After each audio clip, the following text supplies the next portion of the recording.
ಸ್ನೇಹಿತರೆ ನಮಸ್ಕಾರ. ಹಂಸ ಯೂಟ್ಯೂಬ್ ಚಾನಲ್ಗೆ ಸ್ವಾಗತ. ನಾನು ಬಾಲಕೃಷ್ಣ. ನಾವು ಶಿವಮೊಗ್ಗ ಜಿಲ್ಲೆ ಸಾಗರ ತಾಲೂಕು ಬಂದಿದೆ. ಇಲ್ಲಿ ಮಾರಿಕಾಂಬಾ ಜಾತ್ರೆ ನಡೀತಾ ಉಂಟು. 3ನೇ ತಾರೀಕಿಂದ 11 ತಾರೀಕುವರೆಗೂ. ನಾವು 7ನೇ ತಾರೀಕು ಬಂದಿದೆ. ನಾವು ಬಂದಾಗ ಬಹಳ ರಶ್ ಇತ್ತು. ನಾವು ಉಡುಪಿಯಿಂದ 11 ಗಂಟೆಗೆ ಬಸ್ ಹತ್ತಿ 3 ಗಂಟೆ 3:15 ಹೆಚ್ಚು ಕಮ್ಮಿ 4 ಗಂಟೆಗೆ ನಾವು ಸಾಗರ ತಲುಪಿದೆವು. ಸಿಕ್ಕಾಪಟ್ಟೆ ಜನ ಸೇರಿದರು. ನಾವು ನಮ್ಮ ಗುರುತದವರ ಮನೆಗೆ ಹೋಗಿ ನಂತರ ನಾವು ಅವರ ಹತ್ರ ಪಾಸ್ ಇರೋದ್ರಿಂದ ನಾವು ಸುಮಾರು 5 ಗಂಟೆಗೆ ಬಂದ್ವಿ. ಆ ಪಾಸು ಹಿಡ್ಕೊಂಡು ಬಂದರೆ ಎಲ್ಲಿ ನೋಡಿದರೂ ಜನ. ಆ ಪಾಸ್ ಇರುವಂಥ ಲೈನು ಯಾವುದು ಏನೂ ಗೊತ್ತಾಗ್ತಾ ಇರಲಿಲ್ಲ. ನೋಡ್ತಾ ಇದ್ದೀರಿ ನೀವು ದೃಶ್ಯದಲ್ಲಿ. ಎಲ್ಲಿಂದ ಶುರುವಾಗಿದೆ ಅದು ಗೊತ್ತಿಲ್ಲ. ಸುಮಾರು ಜನರು ಹೇಳುವ ಪ್ರಕಾರ ಸಾಧಾರಣ 5 ಲಕ್ಷ ಜನಕ್ಕಿಂತ ಜಾಸ್ತಿನೇ ಸೇರಿದ್ದಾರೆ ಅಂತ ಅನ್ನಿಸ್ತಾ ಉಂಟು. ಸುತ್ತಮುತ್ತ ಜನವೋ ಜನ. ಪಾಸ್ ಇರೋರಿಗೆ ಸಪ್ರೇಟ್ ಅಂತ ಒಂದು ಲೈನ್ ಮಾಡಿದ್ದಾರೆ. ಅಲ್ಲಿ ಹೋದರೆ ಅಲ್ಲೂ ಸಾಧಾರಣ 1000 ಗಟ್ಟಲೆ ಜನ ಇದ್ದಾರೆ. ಎಲ್ಲಿ ನೋಡಿದರೂ ಅಲ್ಲಿ ತಲೆ ಕಾಣ್ತದೆ ಹೊರತು ಬೇರೆ ಏನು ಕಾಣ್ತಾ ಇಲ್ಲ. ಸುತ್ತಮುತ್ತ ಅಂಗಡಿ ಮಳಿಗೆಗಳು ಉಂಟು. ಬೆಂಗಳೂರಿನ ಹಾಗೆ ಸಣ್ಣ ಸಣ್ಣ ರೋಡ್ಗಳೇ ಉಂಟು. ಎಲ್ಲ ರೋಡಿಂದನೂ ಜನನೇ. ಎಲ್ಲಿಗೆ ಹೋಗ್ತಾ ಇದ್ದಾರೆ ಅಂತ ಗೊತ್ತಾಗ್ತಾ ಇಲ್ಲ. ಲೈನು ಯಾವುದು ಒಂದು ಗೊತ್ತಾಗ್ತಾ ಇಲ್ಲ. ಜನಗಳ ಮಧ್ಯೆ ನಿಂತ್ಕೊಂಡು ಹೋದರೆ ನಡಿಬೇಕಂತಲೇ ಇಲ್ಲ. ಅವರೇ ಎಲ್ಲ ನಮ್ಮನ್ನು ನುಗ್ಗಿಕೊಂಡು ಅಲ್ಲಿವರೆಗೂ ಹೋಗ್ತಾರೆ. ಸಾಧಾರಣ ದೇವರ ಹತ್ರ ಹೋಗಲಿಕ್ಕೆ ಸಾಧಾರಣ 1,000 ಫೀಟ್ ಹಿಂದೆಯೇ ಒಂದು ಅಡ್ಡ ಹಾಕಿದ್ದಾರೆ. ಅಲ್ಲಿನ ನಂತರ ಪಾಸ್ ಇದ್ದವ್ರಿಗೂ ಪಾಸ್ ಇಲ್ಲದೆ ಇರೋವ್ರಿಗೂ ಒಂದೇ ಲೈನು. ದೇವರ ಹತ್ರ ಹೋಗಲಿಕ್ಕೆ ಎಲ್ಲರಿಗೂ ಒಂದೇ ಲೈನು. ಹಾಗೆ ಪಾಸ್ ಇದ್ದರೂ ಒಂದೇ, ಇಲ್ಲದೆ ಇದ್ದರೂ ಒಂದೇ. ಸ್ವಲ್ಪ ಬೇಗ ಹೋಗ್ಬೋದು ಅಂತ. ಆದರೆ ಸುಮಾರು ಜನ ಕ್ಯೂನಲ್ಲಿ ನಿಂತವರು ಸಾಧಾರಣ ಕಿಲೋಮೀಟ್ರ್ ಗಟ್ಟಲೆ ನಿಂತಾರೆ. ಸುತ್ತಾಕಿ ಸಾಧಾರಣ 5 ಕಿಲೋಮೀಟ್ರ್ವರೆಗೂ ನಿಂತಿದ್ದಾರೆ ಅಂತ ಕಾಣಿಸ್ತದೆ. ಎಲ್ಲಿ ಶುರುವಾಗಿದೆ ಅಂತಲೇ ಗೊತ್ತಿಲ್ಲ, ಎಲ್ಲಿ ಎಂಡಾಗಿದೆ ಅಂತ ಅದಕ್ಕಿಂತ ಮೊದಲೇ ಗೊತ್ತಿಲ್ಲ. ಒಂದು ರೋಡಿನ ಮಧ್ಯೆ ಅಮ್ಮನವರ ಗುಡಿ ಇರುವುದು. ಅದರ ಎದುರಲ್ಲೇ ಒಂದು ದೊಡ್ಡ ಪೆಂಡಾಲ್ ಹಾಕಿದ್ದಾರೆ. ಅಮ್ಮನವರ ಮೂರ್ತಿ ದೂರದಲ್ಲಿ ಕಾಣ್ಬೋದು ನಿಮಗೆ. ಸುಮಾರು 18 ಫೀಟ್ ಎತ್ತರ ಉಂಟು ಅಂತ ಹೇಳಿದರು. ಎಷ್ಟೋ ದೂರದವರೆಗೂ ನಿಂತ್ಕೊಂಡ್ರು ಅಮ್ಮನವರ ಮೂರ್ತಿ ಕಾಣ್ತದೆ. ನೋಡ್ತಾ ಇದ್ದೀರಿ ನೀವು ಎಷ್ಟು ದೂರದಲ್ಲಿದ್ದೇವೆ ನಾವು. ಅಲ್ಲಿವರೆಗೂ ಅಮ್ಮನವರ ಮೂರ್ತಿ ಕಾಣ್ತದೆ. ಬಹಳ ಎತ್ತರವಾದ ಮೂರ್ತಿ, ಬಹಳ ದೊಡ್ಡದಾದ ಮೂರ್ತಿ. ನೋಡ್ತಾ ಇರ್ಬೋದು ಎಷ್ಟು ವಿಜೃಂಭಣೆಯಿಂದ ಅಮ್ಮ ವಿರಾಜಮಾನರಾಗಿದ್ದಾಳೆ. ದೊಡ್ಡದಾದ ಪೆಂಡಾಲು, ಜನವೋ ಜನ. ಅಲ್ಲಿ ಸೀರೆ ಒಪ್ಪಿಸೋರು, ಮಕ್ಕಳನ್ನು ಮುಟ್ಟಿಸುವವರು, ಹರಕೆ ಹೊತ್ತು ಬಂದಿರೋರು ತುಂಬ ಜನ ಇದ್ದಾರೆ. ಯಾಕಂದರೆ 3 ವರ್ಷಕ್ಕೆ ಒಮ್ಮೆ ಆಗುವಂಥ ಈ ಮಾರಿಕಾಂಬಾ ಜಾತ್ರೆ ಸಾಗರದಲ್ಲಿ ಭಾರಿ ವಿಶೇಷ. ನೋಡ್ತಾ ಇರ್ಬೋದು ನೀವು. ಆ ಪೆಂಡಾಲು ಹಾಕಿರೋ ಮೇಲೆ ಎಷ್ಟೊಂದು ಅಂದವಾದ ಡೆಕೋರೇಷನ್ ಮಾಡಿದ್ದಾರೆ. ಎತ್ತರವಾದ ಮಂಟಪ, ಶ್ರೀ ಮಾರಿಕಾಂಬಾ ಮಹಾಮಂಟಪ ಅಂತ ಹಾಕಿದ್ದಾರೆ ಸಾಗರ. ನಾವು ಬಹಳ ವರ್ಷದ ಹಿಂದೆ ಒಂದು ಸಾರಿ ಇದನ್ನು ನೋಡಿದ್ದೆ. ಆದರೆ ಇಷ್ಟೊಂದು ವಿಜೃಂಭಣೆ, ಇಷ್ಟೊಂದು ಜನ ಆಗ ನಮಗೆ ಕಾಣಲಿಕ್ಕೆ ಸಿಕ್ಕಿರಲಿಲ್ಲ. ಈಗ ಬಹಳ ಬಹಳ ಜನ ಇದ್ದಾರೆ. ನೋಡಲಿಕ್ಕೆ ಎರಡು ಕಣ್ಣು ಸಾಲದು. ಕತ್ತಲೆಯಲ್ಲಿ ಆ ಲೈಟಿನ ಬೆಳಕು, ಬಣ್ಣ ಬಣ್ಣವಾದ ಬೆಳಕು ನೋಡ್ತಾ ಇದ್ದೀರಿ. ಲೈಟ್ ನೀವು ಹಾಕಿರೋವಂಥದ್ದು ಈಗ ಬಂದಿರೋ ಹೊಸ ಥರ ಲೈಟ್ಗಳು, ಬಲ್ಬ್ಗಳು, ಆ LED ಬಲ್ಬುಗಳು ಬಹಳ ಆ ಬೆಳಕಿನಲ್ಲಿ ಬಹಳ ಅಂದವಾಗಿ ಆ ಮಂಟಪ ಕಾಣ್ತಾ ಉಂಟು. ಆಗಾಗ ಬದಲಾವಣೆ ಆಗುವಂಥ ಬಣ್ಣ. ಅಮ್ಮನ ಮೂರ್ತಿ ನೋಡಿ ಎಷ್ಟು ಎತ್ತರದಲ್ಲಿ ಆ ಭಕ್ತರನ್ನು ನೋಡ್ತಾ ಕೂತಿದ್ದಾಳೆ. ಮಾರಿಕಾಂಬೆ ಜಾತ್ರೆಯ ವಿಶೇಷ ಪೂರ್ತಿ ಕತೆ ನಮಗೆ ಗೊತ್ತಿಲ್ಲ.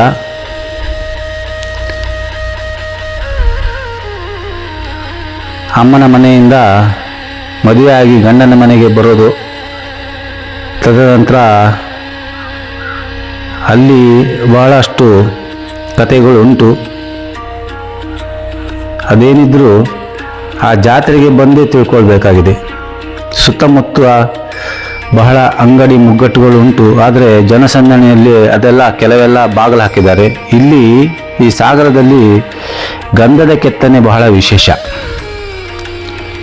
ಗಂಧದ ಕೆತ್ತನೆ ಮೂರ್ತಿಗಳು ಅದೆಲ್ಲ ಇಲ್ಲಿ ಸಾಗರದಲ್ಲಿ ಸಿಗ್ತದೆ. ನೋಡಿ ಅಲ್ಲೆಲ್ಲ ಹಾಕಿರ್ಬೋದು, ಆ ಬೋರ್ಡ್ ಹಾಕಿರ್ತಾರೆ, ನಿಮಗೆ ಈ ಲೈನಲ್ಲಿ ಹೋಗುವಾಗ ಸಿಗ್ತದೆ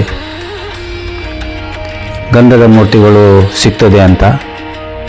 ಆದರೆ ಈ ಜನಸಂದಣಿಯಲ್ಲಿ ಅದ್ಯಾವುದು ನೋಡಲಿಕ್ಕೆ ಆಗ್ತಾ ಇಲ್ಲ, ಅಷ್ಟು ಜನ ಇದ್ದಾರೆ.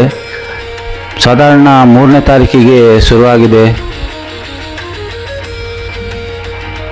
10-11ರ ತನಕ ನಡೀತದೆ ಅಂತ.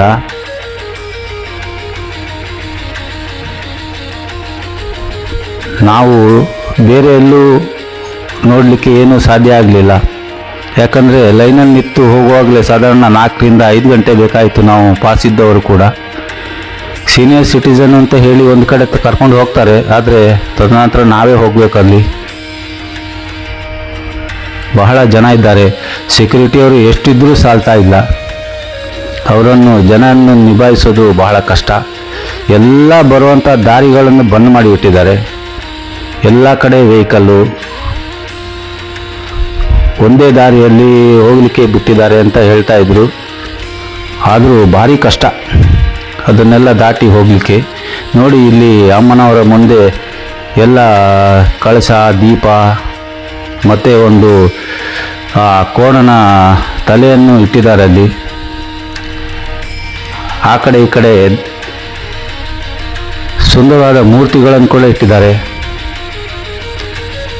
ಸಾಧ್ಯ ಆದಷ್ಟು ನಿಮಗೆ ಆ ಜನಸಂದಣಿಯಲ್ಲಿ ತೋರಿಸೋ ಪ್ರಯತ್ನ ಮಾಡಿದ್ದೀನಿ.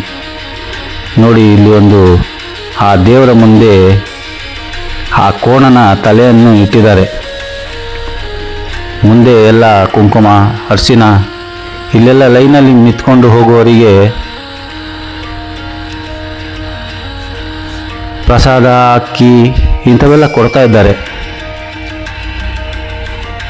ಇಲ್ಲೆಲ್ಲ ನೋಡಿ ಅಮ್ಮನಿಗೆ ಪೂಜೆ ಮಾಡಿರೋಂಥ ಕಳಶ, ಆ ಕಳಶದ ಮೇಲೆ ದೀಪ ಉರಿತಾ ಉಂಟು. ಇಲ್ಲಿ ಕಾಣಿಕೆ ಹಾಕೋರೆಲ್ಲ ಹಾಕ್ಬೋದು. ಪ್ರಸಾದ ಮುಂದೆ ಕೊಡ್ತಾರೆ, ಅದರ ನಂತರ ನಮಗೆ ವಿಡಿಯೋ ತೆಗಲಿಕ್ಕೆ ಬಿಡೋದಿಲ್ಲ. ಇಲ್ಲಿ ನೋಡಿ ಎಲ್ಲ ಕೃಷ್ಣನ ಮೂರ್ತಿ, ಇಲ್ಲಿ ಕಲ್ಕಿ ಅವತಾರದ ಮೂರ್ತಿ, ವರಾಹ ಅವತಾರ, ಎಲ್ಲ ದಶಾವತಾರದ ಮೂರ್ತಿಗಳನ್ನೆಲ್ಲ ಇಟ್ಟಿದ್ದಾರೆ. ರಾಮನ ಮೂರ್ತಿ, ಹೀಗೆ ದಶಾವತಾರದ್ದು ಎಲ್ಲ ಮೂರ್ತಿಗಳನ್ನು ಆ ಸುತ್ತದಲ್ಲಿ ಹಾಕಿದ್ದಾರೆ. ನೋಡಲಿಕ್ಕೆ ಬಹಳ ಅಂದವಾಗಿ ಉಂಟು. ಜನಸಂದಣಿ ಇರೋದ್ರಿಂದ ಅಷ್ಟಾಗಿ ನಮಗೆ ನೋಡಲಿಕ್ಕೆ ಸಾಧ್ಯನೇ ಆಗಲಿಲ್ಲ. ನೋಡಿ ಇಲ್ಲಿ ಒಂದು ಕೋಣನ ಮುಖವನ್ನು ಇಟ್ಟಿದ್ದಾರೆ. ಮೊದಲೆಲ್ಲ ಕೋಣ ಬಲಿ ಕೊಡ್ತಾ ಇದ್ರಂತೆ, ಈಗ ಅದನ್ನು ನಿಷೇಧ ಮಾಡಿದ್ದಾರೆ. ಹಾಗಾಗಿ ಆ ಬಲಿ ಕೊಡ್ತಾ ಇಲ್ಲ. ಆದರೂ ಅಮ್ಮನನ್ನು ಸಮಾಧಾನ ಮಾಡಬೇಕು ಅಂತ ಇಲ್ಲಿ ಇಟ್ಟಿದ್ದಾರೆ.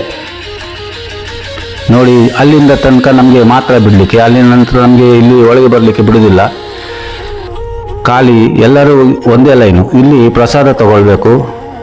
ಪ್ರಸಾದಕ್ಕೆ ಎಷ್ಟೋ ಚಾರ್ಜ್ ಮಾಡಿದ್ದಾರೆ. ಸೇವೆಯಲ್ಲೆಲ್ಲ ಬೋರ್ಡ್ ಹಾಕಿದ್ದಾರೆ, ಅಲ್ಲಲ್ಲಿ ಬೋರ್ಡ್ ಹಾಕಿದ್ದಾರೆ ಸೇವೆಗೆ. ತದನಂತರ ನಮಗೆ ಅಲ್ಲಿ ಹತ್ರ ಹೋಗುವಾಗ ನೀವು ವಿಡಿಯೋ ಮಾಡಬೇಡಿ, ಬಂದ್ ಮಾಡಿ ಅಂತಂದರು. ನಾವು ಆದಷ್ಟು ಆ ಕ್ಯಾಮ್ರಾವನ್ನು ಅವರಿಗೆ ಕಾಣದಾಗೆ ಇಟ್ಕೊಂಡು ವಿಡಿಯೋ ಮಾಡ್ತಾ ಇದ್ದೇನೆ. ಪ್ರಸಾದ ತಗೊಳ್ಳೋರು ತಗೊಳ್ಬೋದು. ಉಡಿ ಅಕ್ಕಿ ಇದಂಥವೆಲ್ಲ ಅಲ್ಲಿ ಕೊಡ್ತಾರಂತೆ. ಮುಂದೆ ನೋಡುವ ಏನೇನು ಕೊಡ್ತಾರೆ ಅಂತ. ನೋಡಿ, ಎಲ್ಲ ಪ್ರಸಾದ ಕೊಡ್ತಾ ಇದ್ದಾರೆ. ಇಲ್ಲೆಲ್ಲ ಪ್ರಸಾದ ಹಾಕಿಟ್ಟಿದ್ದಾರೆ. ಒಂದೊಂದಕ್ಕೆ ಒಂದೊಂದು ರೇಟು, ಪೂರ್ತಿ ಸೇವೆಗೆ ಮತ್ತೊಂದು ರೇಟು ಎಷ್ಟೋ ಹೇಳ್ತಾ ಇದ್ರು. ಆದರೆ ನಾನು ಅಷ್ಟೊಂದು ಕಿವಿ ಕೊಡಲಿಲ್ಲ ಅದಕ್ಕೆ. ತಗೊಳ್ಳೋರು ತಗೊಳ್ಬೋದು, ಇಲ್ಲದೇ ಇದ್ದರೆ ಹಾಗೆ ಹೋಗಿ ಅಮ್ಮನನ್ನು ದರ್ಶನ ಮಾಡಿ. ದೂರದಲ್ಲೇ ಕಾಣ್ತಾರೆ ಅಮ್ಮ, ಆದರೆ ಹತ್ತಿರದಲ್ಲಿ ಹೋದರೆ ನಮಗೆ ಆ ದೇವರ ಮುಖ ಕಾಣೋದಿಲ್ಲ. ಅಷ್ಟು ಎತ್ತರದಲ್ಲಿ ಇರೋದು. ನಾವು 5-6 ಅಡಿ ಎತ್ತರ ಇರೋದ್ರಿಂದ ಅಮ್ಮನ ಮೂರ್ತಿ ಸಾಧಾರಣ 18 ಅಡಿ ಎತ್ತರದಲ್ಲಿಂಟು. ಹಾಗಾಗಿ ಅಲ್ಲಿ ಹೋದರೆ ನಮಗೆ 1 ಸೆಕೆಂಡ್ ಕೂಡ ನಮಗೆ ನಿಲ್ಲಕ್ಕೆ ಬಿಡೋದಿಲ್ಲ. ಅಷ್ಟು ಜನರಿಗೆ ದರ್ಶನ ಆಗಬೇಕಲ್ಲ.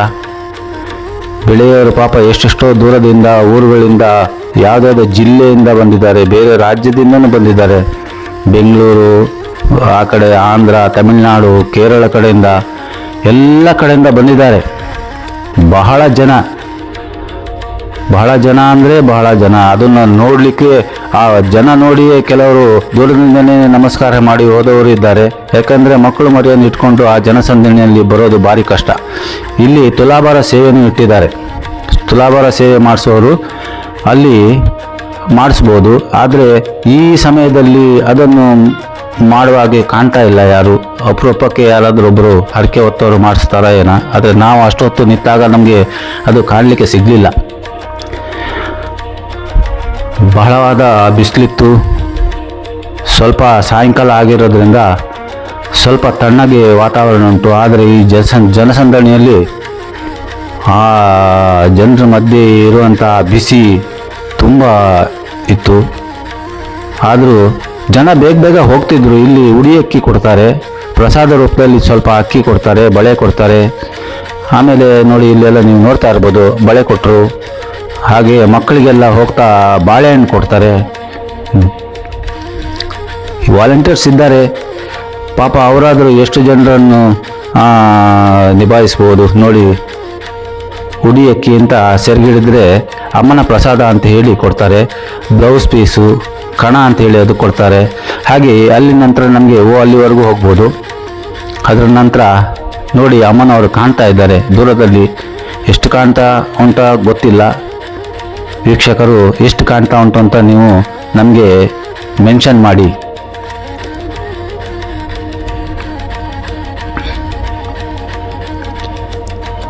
ಅಮ್ಮನ ಆ ರೂಪ 2 ಕಣ್ಣು ಸಾಲದು ನೋಡಲಿಕ್ಕೆ. ಇದನ್ನು ನಾವು ಬಿಟ್ಟರೆ ನಮಗೆ ಇನ್ನು 3 ವರ್ಷದ ನಂತರ ಈ ಅವಕಾಶ.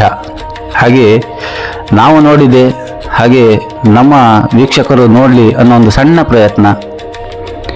ವಿಡಿಯೋ ನಿಮಗೆಲ್ಲ ಇಷ್ಟ ಆದರೆ ಲೈಕ್ ಮಾಡಿ, ಶೇರ್ ಮಾಡಿ. ವಿಡಿಯೋ ನೋಡಿ ಸುಮ್ಮನಾಗಬೇಡಿ, ಸಬ್ಸ್ಕ್ರೈಬ್ ಮಾಡಿ. ನಿಮ್ಮ ಬೆಂಬಲವೇ ನಮಗೆ ಶ್ರೀರಕ್ಷೆ. ಹೀಗೆ ಹೋಗ್ತಾ ಇನ್ನು ನೋಡಿ ನಿಮಗೆ ತೋರಿಸ್ತೀನಿ. ಹೊರಬದಿಯಲ್ಲೂ ಸಹ ಅಮ್ಮನವರ ಗಂಡನ ಮನೆ ಉಂಟು. ಅದನ್ನು ಕೂಡ ಪ್ರಯತ್ನ ಆದರೆ ಹೋಗಲಿಕ್ಕೆ ಆದರೆ ಅದನ್ನು ಕೂಡ ನಾನು ತೋರಿಸ್ತಾ ಪ್ರಯತ್ನ ಮಾಡ್ತೀನಿ. ವಿಡಿಯೋ ಎಲ್ಲ ನಿಮಗೆ ಇಷ್ಟ ಆಯ್ತಲ್ಲ ಸ್ನೇಹಿತರೆ. ಈಗ ನೋಡಿ ಅಮ್ಮನ ರೂಪ ಎಷ್ಟು ಚಂದ ಕಾಣ್ತಾ ಉಂಟು. ಇದು ಅಮ್ಮನವರ ಗಂಡನ ಮನೆ. ಹಾಗಾಗಿ ಇಲ್ಲಿ ಈ ದೇವಸ್ಥಾನದಲ್ಲಿ ಬೆಳ್ಳಿಯ ಮಂಟಪದಲ್ಲಿ ಅಮ್ಮನವರನ್ನು ಪ್ರತಿಷ್ಠಾಪನೆ ಮಾಡಿದ್ದಾರೆ.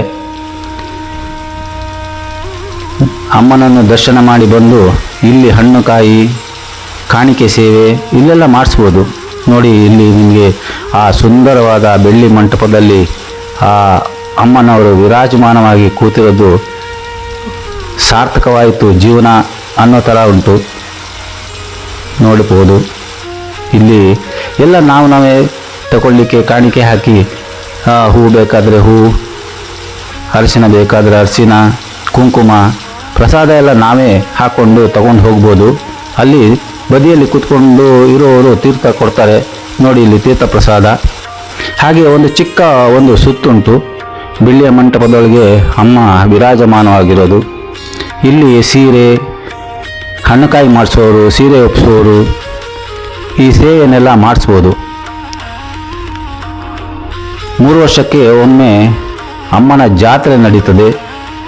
ಇಲ್ಲಿ ಸಾಮಾನ್ಯವಾಗಿ ಈ ದೇವಸ್ಥಾನ 365 ದಿವಸನೂ ಓಪನ್ ಇರ್ತದೆ. ಯಾವಾಗ ಬೇಕಾದರೂ ನೀವು ಶಿವಮೊಗ್ಗ ಸಾಗರಕ್ಕೆ ಬಂದಾಗ ಅಮ್ಮನವರ ದರ್ಶನ ಮಾಡಿಕೊಂಡು ಹೋಗ್ಬೋದು. ಮಾರಿಕಾಂಬ ಬಹಳ ವಿಶೇಷ.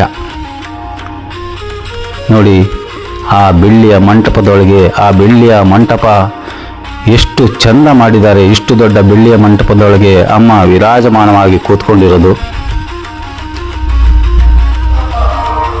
ಹಣ್ಣುಕಾಯಿ ಮಾಡಿಸೋರು ಮಾಡಿಸ್ಬೋದು, ಹೂ ತಗೊಳ್ಬೋದು, ಕಾಣಿಕೆ ಹಾಕ್ಬೋದು, ಹರಕೆ ಎಲ್ಲ ಇಲ್ಲಿ ಒಪ್ಪಿಸಿ ಹೋಗ್ಬೋದು. ನೋಡಿ ಅಮ್ಮನವರ ಆ ಸುಂದರವಾದ ಮೂರ್ತಿ. ಹಣ್ಣುಕಾಯಿ ಒಪ್ಪಿಸೋರು, ಕಾಣಿಕೆ ಹಾಕ್ತಾರೆ, ಗಂಧ ಪ್ರಸಾದ ಕೊಡ್ತಾರೆ. ಇವರೇ ಆ ದೇವರ ಕಾಲ್ಬುಡದಲ್ಲಿ ಸೀರೆಯನ್ನು ಒಪ್ಪಿಸಬಹುದು. ನೋಡಿದ್ರಲ್ಲ ಸ್ನೇಹಿತರೆ, ಮುಂದಿನ ವಿಡಿಯೋದಲ್ಲಿ ಸಿಕ್ಕೋಣ. ನಮಸ್ಕಾರ.